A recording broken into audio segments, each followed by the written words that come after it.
Hello, welcome back. Well, they say it's now the largest displacement of people, not just since the Second World War, but including the Second World War, so that's of all time. 1/4 of the population of Lebanon is now refugees. Half of Syria is now displaced. It's huge. And Beryl Hartman from ADRA, you've just been there just a couple of weeks back in Lebanon, is that right? Yeah, we went, me and Josh, our communication coordinator, we went over to Lebanon to visit our Syrian education project there for the refugees, just to see the progress and how it was going.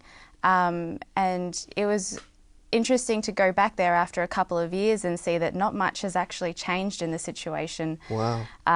With the Syrian crisis. Okay, so can you paint us a picture of like what it's like to be there, to be in that culture, in that setting, in the refugee camps? It's quite full on. When we went, it was the end of August, so it was dry and dusty. The end of the summer, so you can just imagine what they went through the last few months of intense heat during the day.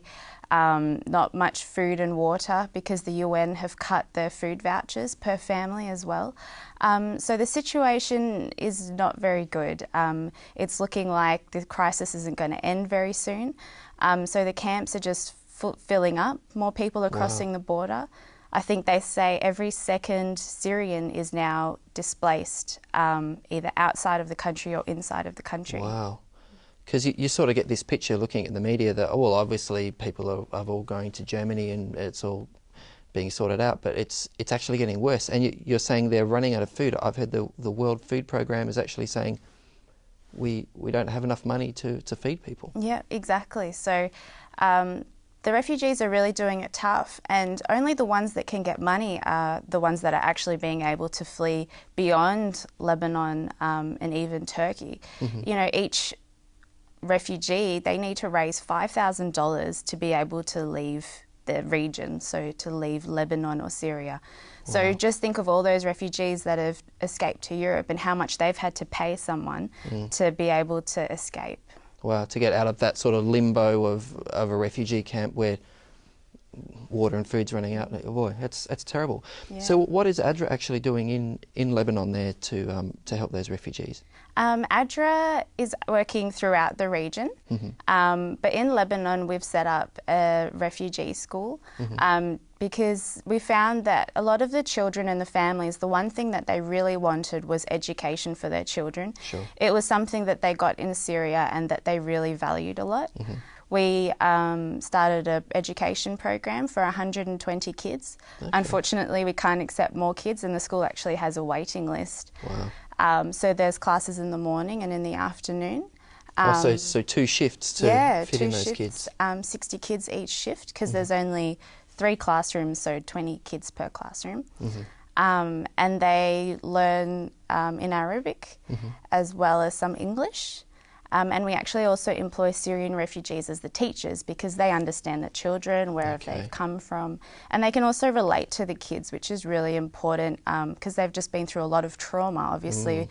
Change of scenery, completely new country and surroundings. So it's a big thing for these kids to be able to go to school and take their minds off this terrible crisis that's around them. Boy, I mean, I know you were rushing around, doing, program assessments and reviews and things like that. But did you get a chance to actually, meet some of these like families one-on-one who've, come out of Syria? Yeah, we spent about a day visiting them in their homes, which is really eye-opening because they've come across with nothing. They've literally come with the clothes on their back and maybe a bag of extra clothes.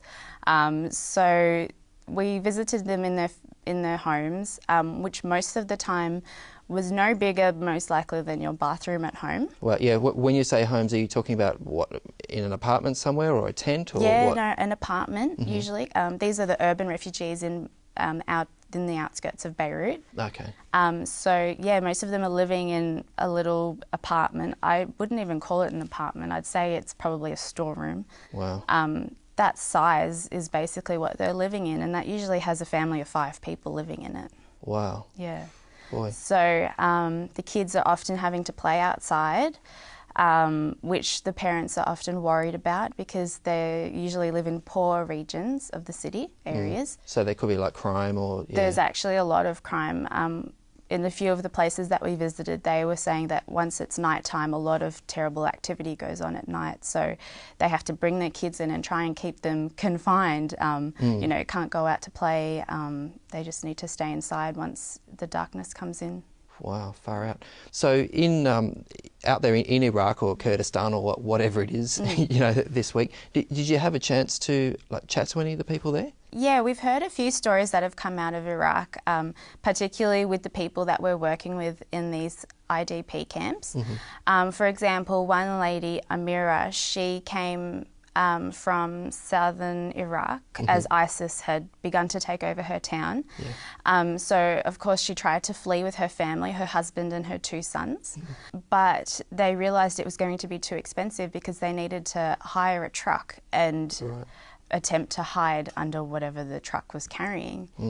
Her husband decided to stay and just let her, Amira, and her 2 sons flee. So they lay in this truck for however many hours, travelling north to escape their town, which had just been taken over by ISIS. So this is an example of some of the atrocities that the children have seen and that we're trying to help them work through. So Dad in that situation is what, still back in the hometown? Wow. Yeah, and That's essentially tough. they might not have heard from him, so they don't know what's happened to him. Boy. Now, as you said, I think you mentioned before, ADRA is working throughout that sort of whole conflict region, even in Kurdistan, which actually isn't even a country yet, really. But ADRA's also got another school there, is that right? Yeah, so ADRA is working in northern Iraq, so in the Kurdistan region, with internally displaced people. While lots of people are fleeing Syria, in Iraq most of the people are moving internally, not so much crossing borders, though some are. So there's there are refugee camps between the border between Iraq and Turkey. There's just hundreds of refugee camps all along there, aren't there? Yeah, ADRA's got a couple of camps up there that they're working in. One of them is for internally displaced children. We're working with educational activities as well as recreational activities because through the recreational activities, that's how we can address psychosocial support, you know, to help these kids through this trauma that they've been through. So there's a lot of singing and dancing and sport, as well as colouring in and artwork as well, just so that they can express themselves and be able to deal with these things that they might have seen as well as experience. Wow. So are the workers there sort of trained to deal with some of that trauma and to like listen to kids if they do need to open up? Yeah, definitely.